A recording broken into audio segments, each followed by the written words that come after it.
Hermano, muy buenas noches. Hoy es marzo 6 del 2000. Estoy cambiando de año.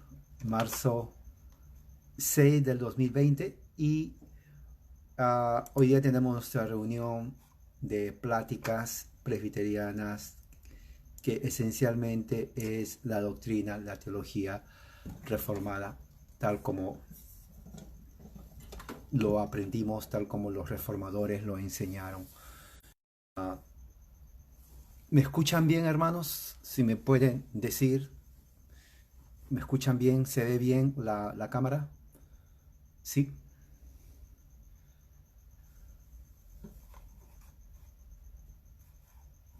ok, que muy bien. El tema de hoy tiene que ver con el uso de los salmos en la liturgia cristiana desde tiempo de los apóstoles hasta ahora, con énfasis durante la Edad Media, la Reforma, y por qué realmente a las iglesias reformadas presbiterianas usaron el libro de los salmos como principal libro de himnos para la liturgia en los servicios públicos de adoración. Entonces vamos a empezar con una oración siempre para que el Señor nos dirija en ese tiempo de edificación para todos nosotros. Muy bien, gracias. Vamos a orar. Padre Celestial, gracias por tu amor y misericordia. Eres un Dios grande y poderoso. Gracias porque nos has permitido tener ese tiempo. Ayúdanos a entender, Señor, lo que tiene que ver con la historia de, del uso de los salmos para la adoración pública en el nombre de Jesús. Amén. Muy bien. Entonces, tema el uso de los salmos durante uh, la historia de la iglesia cristiana, uh, durante el tiempo de la liturgia o durante los servicios públicos de la iglesia cristiana. Ahora, hay muchos conceptos, o sea, una hora no es suficiente. Cuando se habla de historia, se habla de las evidencias, las prácticas de toda la iglesia cristiana. Nos llevaría días, porque es material inmenso. O sea, voy a tratar de hacer un milagro, de compensarlo en una hora, todo lo que nos puede enseñar la historia de la liturgia. Esto es prácticamente la liturgia cristiana. Es algo que debemos saber nosotros los reformados presbiterianos porque es parte de nuestra historia. La liturgia siempre existió desde el tiempo de los apóstoles. Bien, como marco de referencia, la primera iglesia, la primera iglesia cristiana, diríamos, la palabra iglesia es una transliteración del griego eclesía. Eclesía significa llamados de afuera. En realidad, los primeros cristianos o seguidores de Jesús, el Mesías, eran judíos. Ellos conocían la Biblia hebrea, el Antiguo Testamento, y en las sinagogas cantaban los himnos de David. Entonces, los primeros seguidores de Jesús, los apóstoles, que eran judíos, era natural que en sus reuniones, que no existía el Nuevo Testamento, ellos cantaran las mismas canciones hebreas de los salmos. Entonces vemos desde el principio, en la evidencia, Pablo lo dice en la carta a los Efesios, a los Colosenses, que debemos cantar con salmos e himnos espirituales. Ahora, la mentalidad evangélica del siglo XX, XXI, el evangelicalismo americano, ellos creen, ellos creen que cuando dice cánticos espirituales está llamando están hablando de Marcos Witt, de Barrientos y un montón de artistas evangélicos hispanos. Número uno, no hablaban español los apóstoles. Nadie hablaba español. Uno. Número dos, tampoco ellos estaban refiriéndose a Marcos. Barrientos y un montón de cantantes hispanos por ahí, que hay bastante, cantidad. Tampoco se referían a esos signos. No, nada, absolutamente nada que ver. Así que evangélico, Pablo no tenía en mente esos cantantes, que usted compra sus discos, CD o los baja del internet. Absolutamente. Es más, es una pérdida de tiempo lo que usted está haciendo con esos cantantes evangélicos. De verdad. Porque cuando Pablo habla de cánticos espirituales, signos y cánticos espirituales, ¿sabe de qué está hablando? Está hablando de los salmos. Sí, de los salmos de David. No está hablando de himnos que uno se sienta e inventa. No, está hablando de los salmos de David. ¿Por qué? Porque ellos vienen de un trasfondo hebreo, un trasfondo judío. Bien, habiendo dicho eso, entonces la iglesia en su liturgia, ¿no? empieza a adorar a Dios en su liturgia con salmos, los salmos son inspirados por el Espíritu Santo, a adorar a Dios y a Jesucristo. Sí, eso era el libro de himnos de la iglesia del primer siglo en el Nuevo Testamento. No había bateristas tampoco, no había bateristas. No había guitarra eléctrica, obviamente, porque no existía ese tiempo la electricidad. No había panderetas también, que los amigos pentecostales usan. No había panderetas. No había bandera de Israel que salen a dar vueltas como trompo. No había nada de eso. No había absolutamente nada. De lo que usted ve en las reuniones evangélicas, no existía en las iglesias del Nuevo Testamento. Absolutamente. No había coros. No había que hermano fulano de tal venga, dirija un coro. Tampoco. No habían salmistas, que yo soy el salmista y tocaba su guitarra y todos ahí, tampoco había eso. No había profetisas que salían aquí o apóstolas, tampoco en ese aspecto. Era una reunión muy sagrada, en donde la liturgia, el obispo, porque Pablo puso obispos, el obispo de la comunidad cristiana en la casa, él dirigía las reuniones.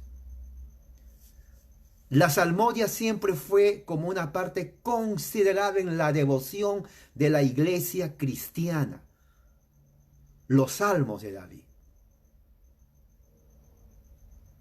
No se quejaban como se quejan hoy los neopentecostales o evangélicos, diciendo que yo puedo crear y cantar y poner un montón de los cantantes hispanos de hace unos 20, 30 años que aparecieron. No había nada de eso.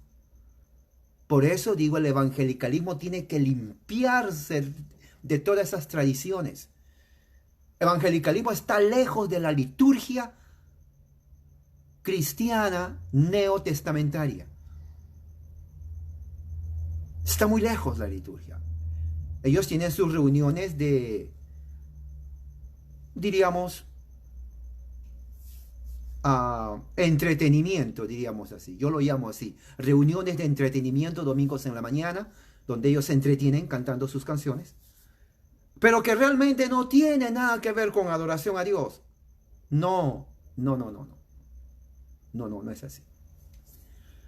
La salmodia siempre fue estimado como parte fundamental en la liturgia de la iglesia cristiana. El servicio de la iglesia primitiva generalmente se abría con salmos, cantaban salmos al Señor.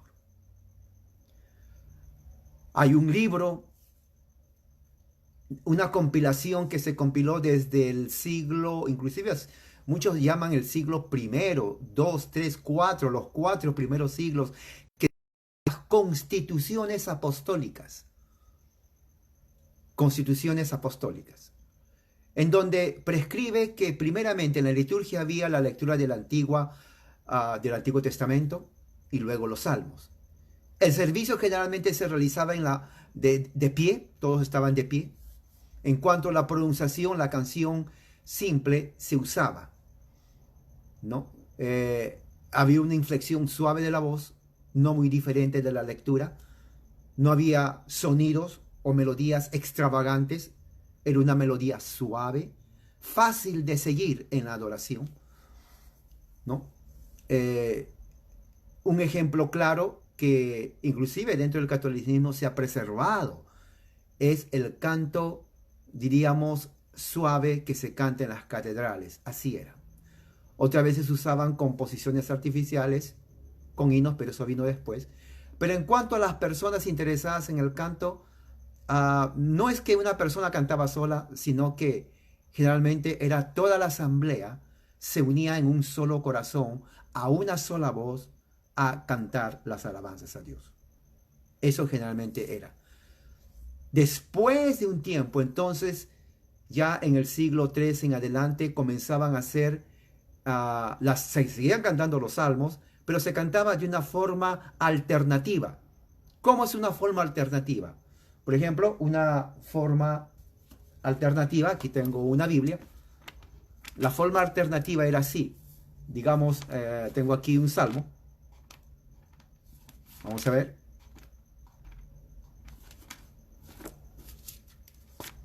Salmo 50.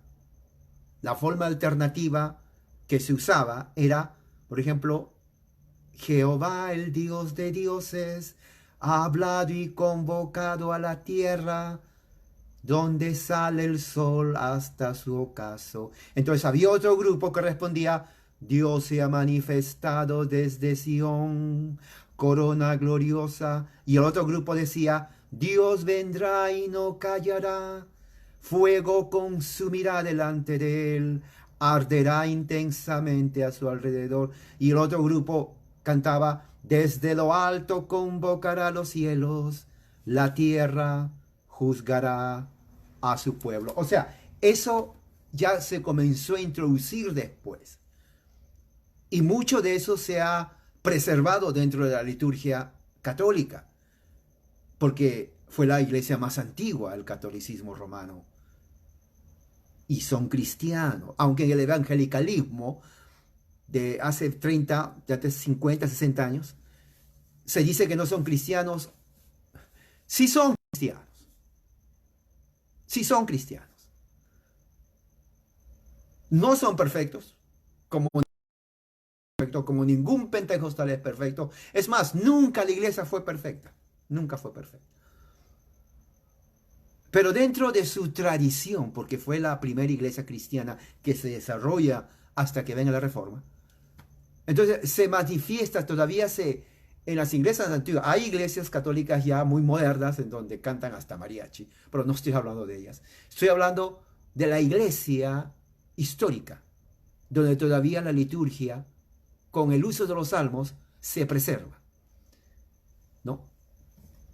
Entonces, después, poco a poco, se empezó a cantar los salmos, ¿no? En una forma sinfónica, ¿no? La forma sinfónica es parecida a la alternativa, pero cuando dice sinfónica es porque ya le daban una melodía un poco más, diríamos, sacra, como se llama hoy en día. Hay un género de música cristiana que se llama la música sacra. Esa música sacra viene de siglos anteriores, o sea, es la melodía, pero se cantaba los salmos, en el siglo IV, por ejemplo, el Papa Dámaso ordenó el canto alternativo de los salmos. Los salmos siempre fue parte de la iglesia cristiana. Así que, si alguien dice por qué cantar los salmos, bueno, esa pregunta lo puede hacer alguien que desconoce la historia, alguien que no conoce y está hablando sin saber, porque durante toda la historia de la iglesia cristiana, los salmos han sido el libro de himnos de la iglesia cristiana. O sea, no es nuevo. Eso lo vamos a ver en un momento. En el siglo IV, el Papa Dámaso ordenó el canto alternativo de los salmos. O sea, un grupo cantaba una estrofa y el otro grupo respondía. Entonces, cuando uno entraba a la congregación, de acuerdo a donde usted se sentaba, entonces usted respondía. Algo así, una reminiscencia de eso, en la liturgia católica romana, de lo que viene de ese siglo, es cuando uno entra a la iglesia católica romana. Yo he crecido en una iglesia católica romana durante toda mi niñez, hasta que me he graduado de la escuela secundaria, una iglesia católica, treinta y tantos, ¿no? La Merced. Entonces ahí se dicen, y los que han ido a una iglesia católica dicen, cuando habla el cura o a veces el que dirige, dice: el Señor esté con ustedes, y la gente, ¿no? Dice: y con tu espíritu, ¿no? El Señor esté con ustedes y con tu espíritu. Uno decía, y un montón de cosas. Esa forma alternativa fue realmente parte de la iglesia cristiana por siglos. Por siglos, ¿no? Entonces, para el año 507, ya también se cantaba, por ejemplo, Gloria al Padre, el Aleluya, que están en parte en la Biblia, ¿no? También empezaron a cantar Gloria en excelencia en cuanto a la ascensión. Para el año 690 se puso ya en práctica el canto gregoriano, cuando en el año 620 envió su canto a Gran Bretaña. Entonces el canto gregoriano es parte, diríamos, de la liturgia cristiana. Y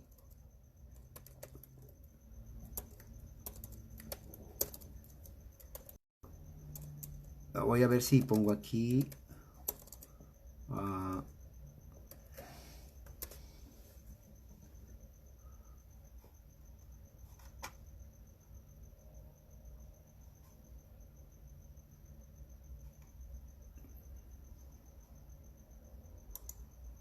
No sé si van a poder escuchar, pero tengo aquí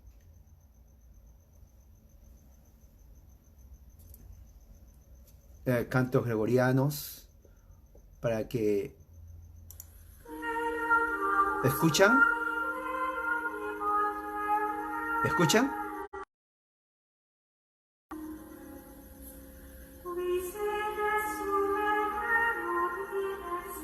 No sé si pueden escuchar, pero los cantos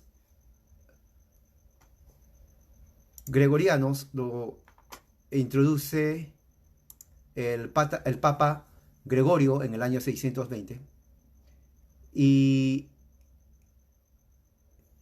algunos se opusieron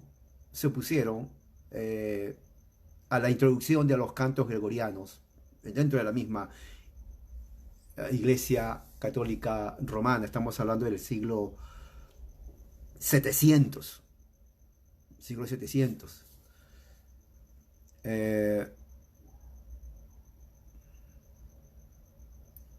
Pero después, unos 50 años más tarde, con el Papa Vitaliano, entonces ya se introdujo como parte de la liturgia católica romana los cantos gregorianos. Ahora, no fue hasta la Reforma, unos tal vez 1000 años después, hasta la Reforma, que la música de la iglesia se entregó, ¿no? Dentro de la Reforma, ¿no? La iglesia católica romana entregó a gente profesional, a músicos entrenados. Pero como siempre sucede, mucha gente se opuso a eso, se opuso. La música en la iglesia cristiana era tan compleja, su naturaleza, que nadie podía participar a menos que hubieran estudiado música como ciencia. Pero en todo esto, nunca se perdió la salmodia durante el tiempo de la Edad Media. Durante el tiempo de la Edad Media, durante todo del año 400 hasta muy entrado del año 1200, estamos hablando casi 1000 años, de historia de la iglesia cristiana. En las liturgias cristianas del occidente, inclusive del oriente también, antes de la separación de la iglesia occidente y ortodoxa, la salmodia, el uso de los salmos como parte de la liturgia, era parte de la adoración a Dios. De la adoración a Dios. Y eso es algo que usted tiene que entender para tener una correcta adoración a Dios. Ahora, ¿qué acerca de los instrumentos? Algunos dicen que los instrumentos, y realmente no se usaban instrumentos en la adoración. No había ni órganos, menos lo que se ve ahora en las reuniones de entretenimiento de los evangélicos domingos en la mañana. No había eso. No había esos entretenimientos. Era realmente servicio de liturgia. No había. Algunos ponen ya que para el siglo VII, entonces comenzaron ellos a introducir ciertos elementos musicales en las iglesias, ¿no? Pero sin embargo, arqueólogos en cuanto a lo que tiene que ver con el estudio de la historia de la música en la iglesia, todos están de acuerdo que el instrumento musical dentro de la liturgia de la iglesia se remonta para el siglo XIII, para el tiempo de Santo Tomás de Aquino. Hay evidencias que ya que para el siglo XIII, unos 2 siglos antes de la Reforma, entonces comenzaron a introducirse los órganos, instrumentos musicales, y además, cuando sucedió eso, muchas iglesias en el occidente se opusieron al uso de instrumentos musicales para la liturgia del servicio público. Entonces, el mundo cristiano, católico romano, porque fue cristiano, no había evangélicos vienen hace... los evangélicos aparecen hace 80 años, hace poquito, 80 años nomás. Los pentecostales 80 años, y aparecen no en México, ni en Centroamérica, ni en Sudamérica, aparecen aquí en los Estados Unidos. Así que ellos no cuentan en cuanto a la liturgia. Estamos hablando de historia de la liturgia cristiana. Entonces, para el año 1250, durante el tiempo de Tomás de Aquino, entonces ya comienzan en algunas congregaciones del occidente a usarse instrumentos musicales. Por ejemplo, Santo Tomás de Aquino dice, nuestra iglesia, Santo Tomás de Aquino, 1250, escuche bien, no usa instrumentos musicales ni con arpas, dice, para alabar a Dios. Porque eso, si hacemos eso, eso sería judaizar. ¿Por qué dice eso? ¿Por qué dice eso Santo Tomás de Aquino? Tomás de Aquino dice eso justamente por la sencilla razón de que los levitas en el antiguo pacto tenían que alabar a Dios en las sinagogas con pandereta, tímbalos y arpas. Pero eso constituye el antiguo pacto. Entonces, ya existía la idea desde los apóstoles hasta el tiempo inclusive entrado. Por eso los reformadores estaban correctamente en el uso de no instrumentos. 1250, la teoría de las liturgias cristianas ante la Reforma no incluía instrumentos musicales, porque eso significa volver al antiguo pacto. Entonces, cuando los amigos evangélicos en sus reuniones de entretenimiento los domingos en la mañana usan guitarra eléctrica, baterías, ¿no?, panderetas y un montón de instrumentos musicales sabidos y por haber, es música que ellos hacen, entretienen a la gente, pero no es liturgia cristiana. No lo es. Durante la iglesia cristiana no es más. Ahora recuerden, en el año 1950 el órgano fue un escándalo en las iglesias. Muchos no querían, muchos se rebelaron, muchos sacerdotes de las iglesias en las misas no aceptaron el uso de órganos. Y eso que eran órganos nomás, no eran guitarra, no eran otra clase de instrumentos musicales que ya habían en ese entonces. Entonces, para que se den cuenta que hubo un rechazo al uso de los instrumentos, ya unos 300 años antes de la Reforma, ¿no? Entonces, ah, en la gran mayoría de las iglesias no había órganos en el tiempo de Santo Tomás de Aquino. Estamos hablando en el siglo XIII, ¿no? Ahora, se dice que un tal Marinus, así es su nombre, Marinus Sanutos, fue el que alrededor del año 1990, ya para el año 1300, es el primero que introduce el uso de órganos en las iglesias, ¿no? Y por lo tanto,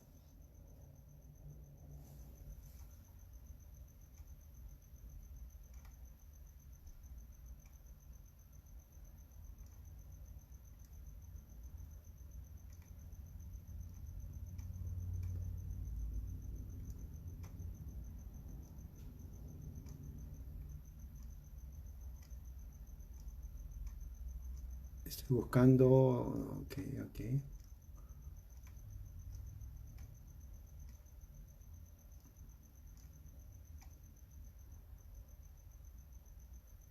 Y por lo tanto, entonces de ahí en adelante se comenzó a, diríamos, expander. ¿Cómo eran los órganos en ese tiempo? Los órganos generalmente tenían tubos en donde salían las melodías. Si ustedes hacen, por ejemplo, órganos antiguos, van a ver que la mayoría eran tubos muy grandes donde salían la música, ¿no? El sonido de las melodías. Pero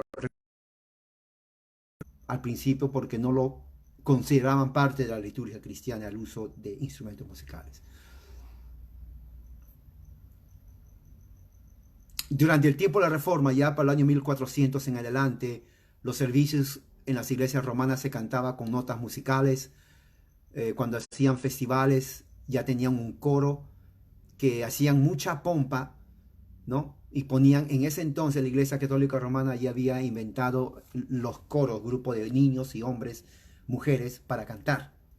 O sea, los coros que se hacen en la iglesia evangélica no es evangélico, es romano, católico romano. Así que si una iglesia evangélica dice, oh, los romanos no son cristianos, bueno, tengo noticias para usted. Lo que usted pone de coros, el coro de su iglesia, de hombres y mujeres, eso es tradición católica romana. ¿Ok?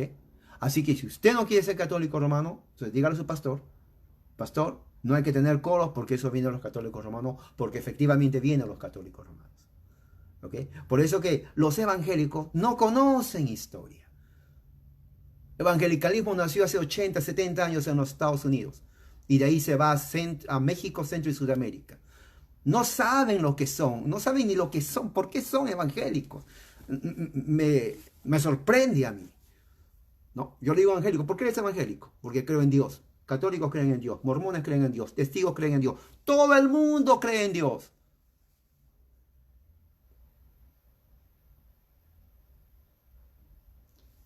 Es una calamidad eso. La corrupción en la Iglesia Católica Romana en cuanto a la liturgia ya empezó entonces a partir de 1300 en adelante. No. Había abusos de muchos abusos durante esa época antes de la Reforma. Eso fue lo que vio Lutero y muchos reformadores en cuanto a la adoración o a la liturgia católica romana. ¿No? Tanto que el concilio de Trento, un concilio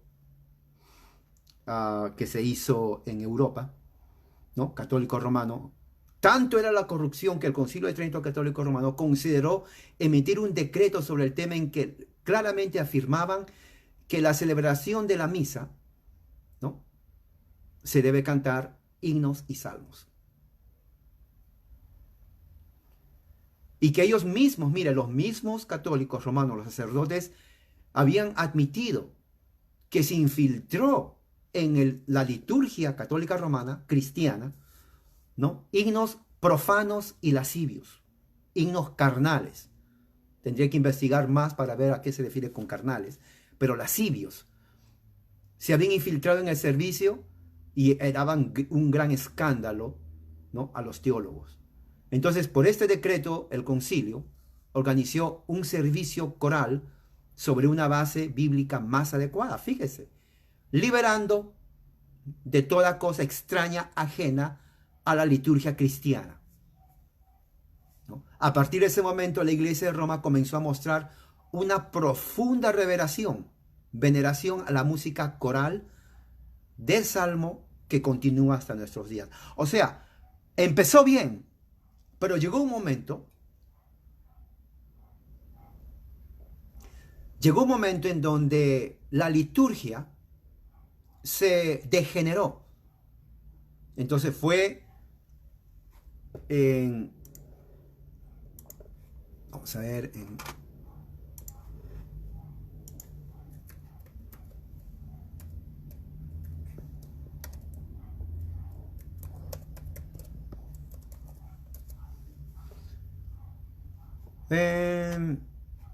el año 1545 hasta el año 1563, que duró el concilio de Trento, fue un concilio ecuménico de la Iglesia Católica Romana, como respuesta al protestantismo, que los católicos romanos hicieron ciertas, también reformas, ellos hicieron sus reformas.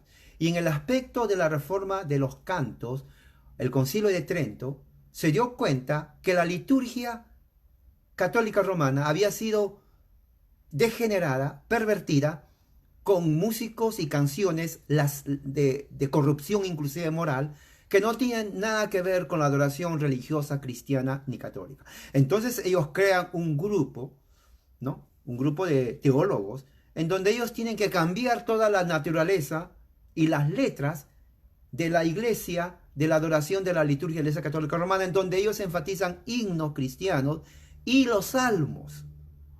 Fíjese, y los salmos, lo cual de una u otra forma hasta ahora sigue eso. O sea, los mismos católicos romanos antes de la reforma ya, inclusive o durante la reforma, ellos comenzaron a hacer esos cambios. ¿Por qué hicieron esos cambios ellos?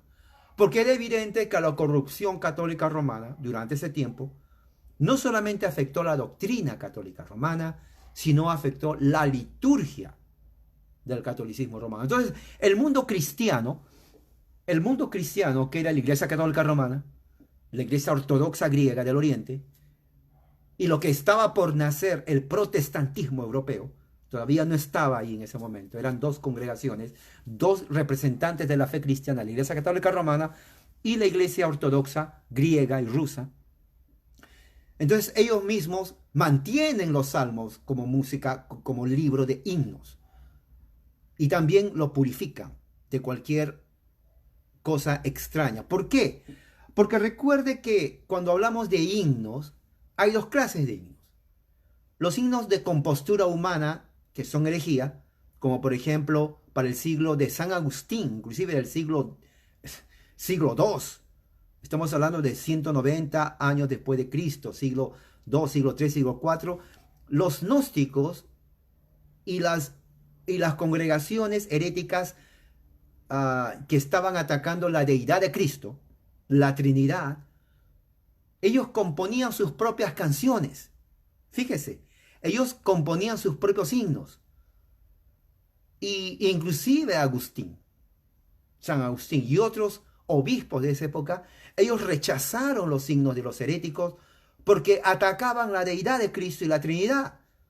Entonces ellos dijeron que la mejor forma de mantener la pureza de la liturgia eran los salmos. Entonces, la creación de himnos, aparte de los salmos, era principalmente de los heréticos, de los gnósticos. Después, siglos después, algunos comenzaron a parafrasear los salmos y algunas partes de la Biblia para componer himnos.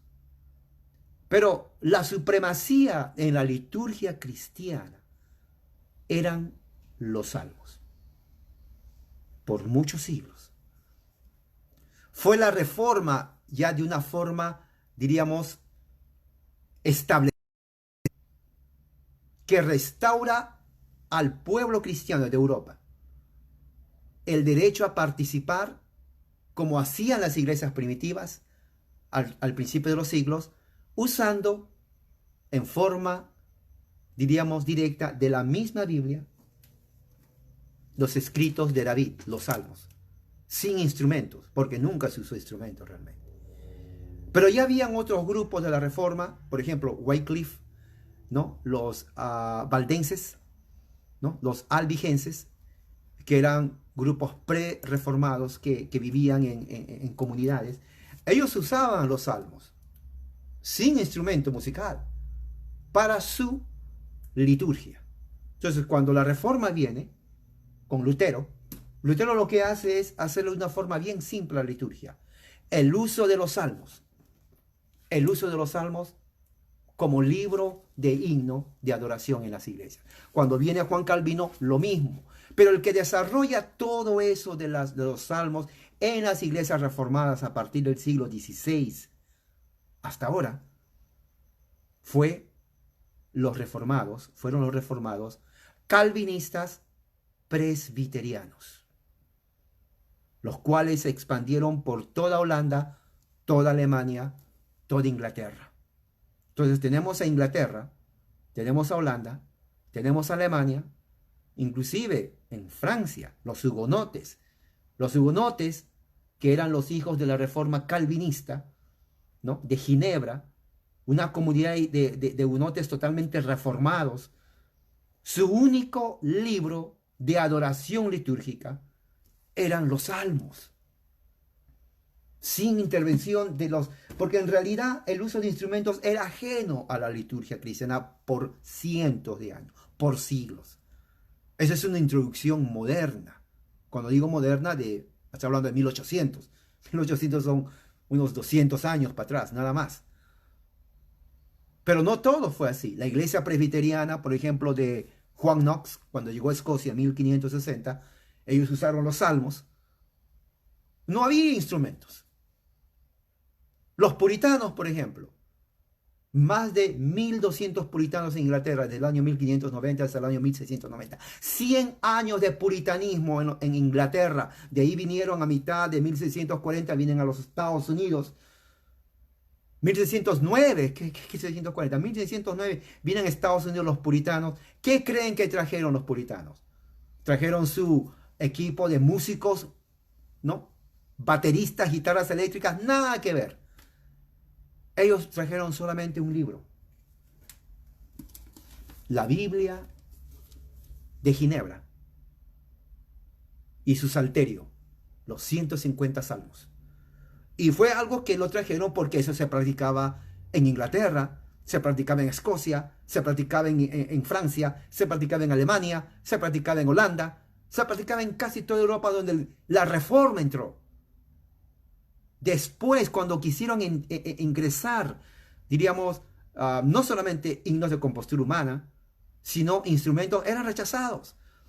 Las iglesias presbiterianas en los Estados Unidos comenzó a usar órganos recién 200 años más tarde, en los años 1800. ¿Por qué? Por influencia de los anglicanos y de los luteranos. Es lo mismo con el uso de himnos de compostura humana en las iglesias presbiterianas en Estados Unidos. Desde que vino los presbiterianos a Estados Unidos de Escocia, estamos hablando de 1640, 1640, 1740, la época de la Revolución, no había himnos de compostura humana. Recién en el año 1800 comenzaron a poner. ¿Por qué? Por influencia de los luteranos y por influencia de los anglicanos. Y no todas las congregaciones presbiterianas, cuando comenzaron a poner eso, rechazaron dos cosas. Rechazaron el uso de órganos en la iglesia presbiteriana y el uso de himnos de compostura humana. No importa cuán bíblico fueran las palabras. ¿Por qué? Porque la herencia reformada presbiteriana eran solo los salmos, inspirados por Dios. No hay nada de malo en eso. No hay nada de malo en eso. Pero ya recién en 1800 a finales comienzan ellos a introducir himnos de compostura humana en algunas congregaciones y el uso de órganos. Como así también al hacer eso, entonces comienza la iglesia presbiteriana reformada y muchos puritanos que habían rechazado el calendario romano, ¿qué creen que hicieron? Comenzaron a festejar Navidad, que nunca lo hicieron. Los reformadores presbiterianos rechazaron eso. ¿Pero por qué comenzaron a festejar? Porque por la influencia luterana y por la anglicana. O sea, estamos viendo que los luteranos eran semicatólicos romanos en ese aspecto y los anglicanos pues son católicos. En realidad son católicos romanos, pero de Inglaterra, póngalo así. Porque realmente no hubo una reforma en Inglaterra en cuanto a eso, ellos solamente nacionalizaron el romanismo, en vez de que sea Iglesia Católica Romana, era Iglesia Católica Inglesa, porque el resto es lo mismo. Ahora, dentro de la Iglesia Anglicana hubo una reforma, que son los puritanos, de ahí salieron los puritanos, mejores teólogos de Inglaterra, la gente más intelectual en teología, filosofía, en conocimiento, en leyes, era todo una especie de gente especial, la gente más, diríamos, de aprendizaje en cuanto a todo tipo de historia, una gente fina en cuanto al intelectualismo, los puritanos. Ellos vinieron a los Estados Unidos y ellos fueron la razón por la cual Estados Unidos se convierte en los Estados Unidos, por la herencia puritana que Inglaterra los sacó. ¿Por qué los sacó Inglaterra? Porque eran calvinistas. El rey de Inglaterra los sacó a todos los puritanos porque eran calvinistas. Entonces, les prohibió que predicaran, les metía a la cárcel e instaló el arminianismo en Inglaterra. Estamos hablando del siglo XVII. Para 1620, 1640, 1690, puritanismo en Inglaterra duró el mismo tiempo que duró el puritanismo en los Estados Unidos, hasta finales de 1690. Para 1690, ya faltando poco tiempo para que ingrese, para que vayamos al siglo XVIII, 1700, el puritanismo en Inglaterra prácticamente desapareció. Desapareció. Las iglesias que estaban ahí entonces pasan a formar, cuando entra el siglo XVIII, 1700, son iglesias más, diríamos, de emocionalistas. Los metodistas salen de la iglesia anglicana, pero ya perdieron sus raíces puritanas. Entonces, para el año 1700 en adelante, ya no había puritanismo, había otra clase de cristianismo. Pero el puritanismo se preserva en los Estados Unidos aún para 1690, ya a finales del siglo XVII, 1690, la generación primaria de puritanos que vinieron ya habían muerto. Y los pocos que sobrevivían ya estaban ancianos. Entonces, la segunda generación de puritanos son aquellos que rescatan todavía algo de sus padres, los primeros puritanos ingleses. Y cuando entran al siglo XVIII, 1710, son los misioneros que comienzan a predicar un evangelio. Ya las colonias americanas crecieron, todavía corona de inglesa. El presbiterianismo se expande. Habían muchos presbiterianos, habían muchos puritanos en ese entonces, habían pocos bautistas. Ya algunos metodistas comenzaron a llegar a 1740, pero la mayoría eran presbiterianos. Entonces, en ese entonces es cuando, para ese entonces ellos seguían cantando, inclusive bautistas. Acá hay una congregación en los Estados Unidos, una iglesia, congregación bautista, que viene desde ese tiempo, son herederos de bautistas, exclusivamente salmos, cantan salmos. Yo me gradué de la Universidad Bautista aquí de California, y a mi entender, los únicos verdaderos bautistas son ese grupo de bautistas que cantan salmos. Porque eso fue siempre así en Europa. Ellos vienen de allá y cantaban salmos solamente. Presbiterianos, puritanos, obviamente cantaban salmos. Y duró 1600, 1700, muy entrado a 1800. Todas las congregaciones tenían su libro del Salterio, los 150 salmos, y se escuchaban las voces, no instrumentos, no órganos. Eso vino después. Y no todas aceptaron los órganos. Porque ellos vienen y entendieron, y eso es algo muy interesante de la reforma que hicieron en Europa, que la liturgia pura que agrada a Dios tiene que ser aquella sin intervención o modificación humana, sino de acuerdo a la palabra inspirada de Dios. Porque los salmos son inspirados por Dios. Solamente los gnósticos y los herejes cuestionaban la inspiración de las escrituras, por eso que ellos comenzaban a inventar sus propios signos. Pero una iglesia protestante, reformada, presbiteriana, histórica, no tenía necesidad de crear himnos. Ellos tenían aquí los salmos. Y los salmos métricos que el tiempo de Calvino, que lo hizo a Beza, un reformador, y otros más que se hicieron en Ginebra, en Francia, y en otros lugares. Entonces, esos fueron los salmos, el salterio métrico, que se vino aquí a los Estados Unidos. Cuando el puritano John Mater y Cotton Mather vinieron a las colonias de Estados Unidos, ellos trajeron el salterio métrico. Inclusive el primer libro impreso en los estados, en las colonias de Estados Unidos, eran los salmos para el canto en las iglesias puritanas, en las colonias. Entonces usted va a ver, hay algunas películas en donde cuando cantan los puritanos, aquí en los Estados Unidos, ellos cantan los salmos y no hay instrumento. Algunos ponen instrumentos, pero realmente es anacrónico porque no había instrumento en las liturgias. El instrumento viene después. Puritanos rechazaron el instrumento. Lo rechazaron. Presbiterianos también. Bautistas también lo rechazaron. O sea, los bautistas de ahora, que ven con órganos y todo eso es modernismo. Los verdaderos bautistas que vinieron a Estados Unidos no usaban instrumentos y solamente usaban los salmos. Por eso que los Estados Unidos, las colonias, estoy hablando de 1640, 1690, 1700 en adelante, ellos tenían algo en común.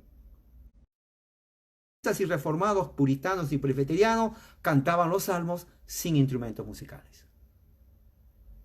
Y es cierto. Eso es cierto.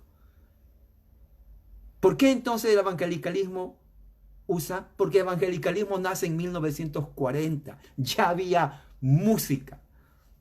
No es reforma. Usted no nació, ni yo nací. Para el tiempo que nacíamos ya uno nace o hay una iglesia evangélica por allá. Pero eso viene de Estados Unidos. American Way, Made in America, hecho en los Estados Unidos, es el evangelicalismo. Totalmente divorciado de la historia realmente protestante, reformada, exclusivamente presbiteriana, que es lo que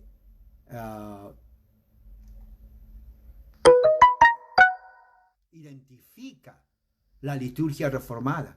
Entonces, hoy en día, yo he viajado en Latinoamérica, varios países, he visitado iglesias presbiterianas. Es un modelo evangélico. La liturgia, ellos no llaman liturgia, se llama culto, porque creen que liturgia es católico romano. Es otra cosa muy triste que piensen así los evangélicos. Pero dentro del presbiterianismo, eso no es presbiterianismo, aparte de nombre. La liturgia es totalmente evangélica. Es totalmente pentecostal. ¿Pero por qué es eso? Porque siguen el modelo. Ahora, yo tengo un libro. ¿Dónde está ese libro? Aquí tengo el libro. Miren. Se llama Historia, no sé si lo pueden ver, de la Iglesia Presbiteriana en el Perú. ¿Lo ven? ¿Lo están viendo aquí? ¿Sí? ¿Alguien puede decir que sí lo ve? Historia de la Iglesia Presbiteriana, ¿no? En el Perú. Ahora, quiero que entiendan bien esto, hermano. El presbiterianismo en Perú entra por dos vertientes. La vertiente escocesa, 1936, mire, 1936. Y la vertiente norteamericana que viene antes. La vertiente norteamericana, déjeme empezar con la vertiente americana presbiterianos, que es la que se queda aquí, y yo creo que es la que se queda en toda Latinoamérica. Ya viene con instrumentos e himnos, porque así es. En Estados Unidos el presbiterianismo se desasoció de sus raíces escocesas y lo hizo americano, American Way, Made in America, hecho en América. Y de ahí pasa todo México, Centro y Sudamérica. ¿Ok? México, Centro y Sudamérica. Ellos vienen ya con la idea de usar himnos y órganos. La vertiente escocesa, presbiterianos escoceses, donde es la cuna de los escoceses, viene con el uso todavía del uso de los salmos. Pero aquí viene el problema. Y aquí lo dice. Este libro está escrito por un gran historiador, teólogo, pastor y misionero peruano que se llama el doctor Pedro Merino Boy. Tuve la oportunidad de conocerle. Este hombre es el precursor del evangelicalismo en Perú. Es presbiteriano. Y conoce toda la historia, cómo entró el presbiterianismo, el evangelicalismo. Y él dice en este libro, cuando estuve en Lima, lo compré. Él dice, lo conozco.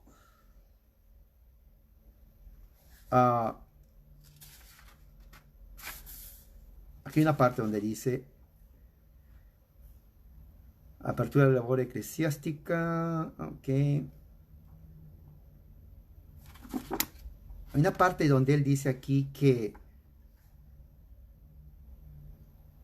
dice aquí,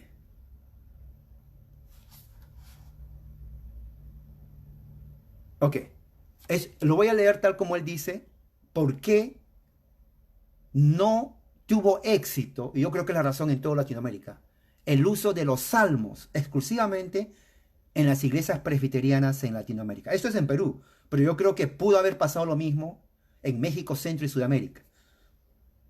¿Ok? Aquí dice él, el doctor Pedro Merino, a manera de testimonio, dice él aquí, deseo manifestar que en el lugar de nacimiento, el distrito llamado Jesús, es un lugar de nacimiento, poco se cantaban los salmos. Fíjese, poco se cantaban los salmos. En los cultos públicos mayormente se cantaba himnos. Cuando fui a vivir a la ciudad capital del departamento de Cajamarca en 1950, Cajamarca es una provincia que está al norte de Perú.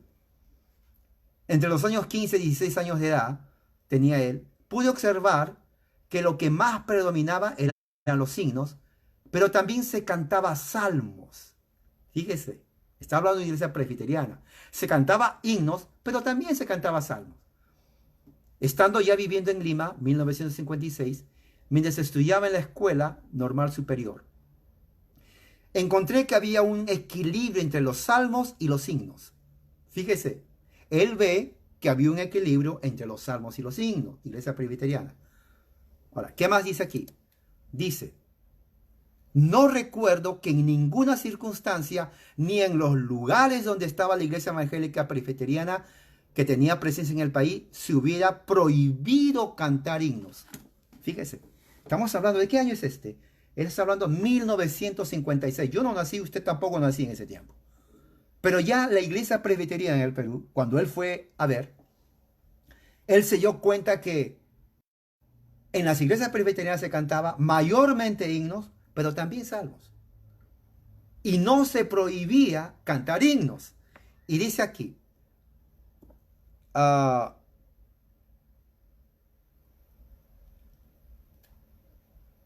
de lo que sí puedo dar fe, dice él, es que no se podía hacer uso de instrumento musical alguno. Eso, mire, él dice aquí, no se podía hacer uso de instrumento musical. 1950.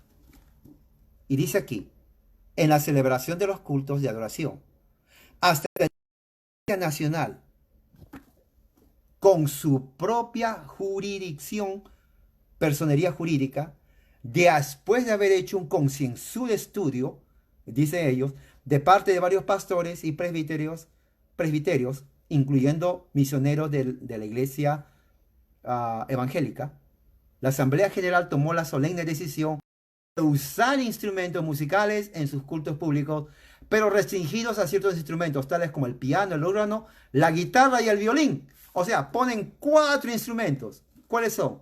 Son el piano, el órgano, la guitarra y el violín. Hoy se ha generalizado, dice el hermano, fíjese, el uso de la batería. En la casa de la misión existía un órgano bastante usado, manejando, dando aire a las pipas, pero solo se podía tocar fuera del templo. Entonces lo que está diciendo aquí el mismo pastor da su testimonio de que El presbiterianismo en el Perú, 1950, pierde, se diluye de la liturgia presbiteriana. Yo creo que eso pasó y pasa en México, Centroamérica y el resto de Sudamérica.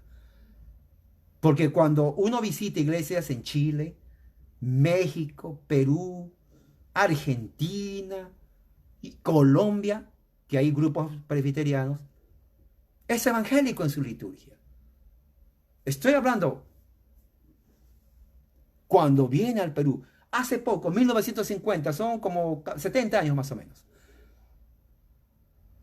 Presbiterianismo es nuevo en Latinoamérica. Y no pudieron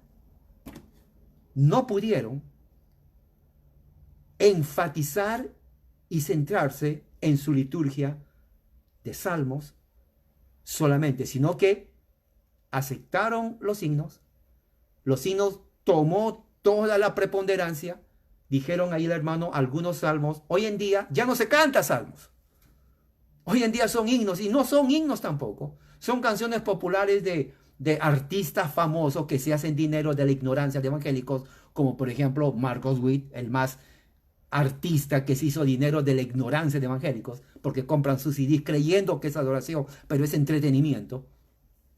Eso se canta en las iglesias presbiterianas. Lo que dice el hermano ahí, lo que notó es que no se usaban instrumentos. Pero después el Consejo Nacional Presbiteriano dice que concienzudamente, entre comillas, no sé cuán concienzudos fueron los presbiterianos en el Perú, que deciden cantar himnos y el uso de instrumentos. Yo he ido a Perú, he predicado ahí en las iglesias, conozco allá. Y se los dije. Para mí, ustedes no son presbiterianos. Se enojaron. No me afecta que se enojen. Mi recomendación es que cambien el nombre y pongan iglesia que quiere ser presbiteriana pero no lo es. Yo creo que es más honesto ese título que decir iglesia presbiteriana. Sí, que pongan iglesia que quiere ser. Entonces, con eso ya uno sabe que quieren ser presbiterianos, pero no lo son. Que en vez de poner iglesia presbiteriana. En fin, esa es la historia, no estoy inventando. Ahora, hay que tener todo en su perspectiva correcta. Si es tan importante la iglesia cristiana, reformada, entonces tenemos que permanecer en las raíces. Yo he sido bautista, graduado de una universidad bautista en los Estados Unidos, una de las mejores universidades bautistas, y es obvio que ningún bautista cree en el bautismo de niños. Pero ¿qué sucedería que una iglesia bautista diga, bautizamos niños? No puede ser, es imposible. O se cambia de nombre o deja de ser bautista. Entonces hay distinciones doctrinales que identifican a cada denominación. Y es necesario que cada grupo o denominación sea fiel a su identidad doctrinal.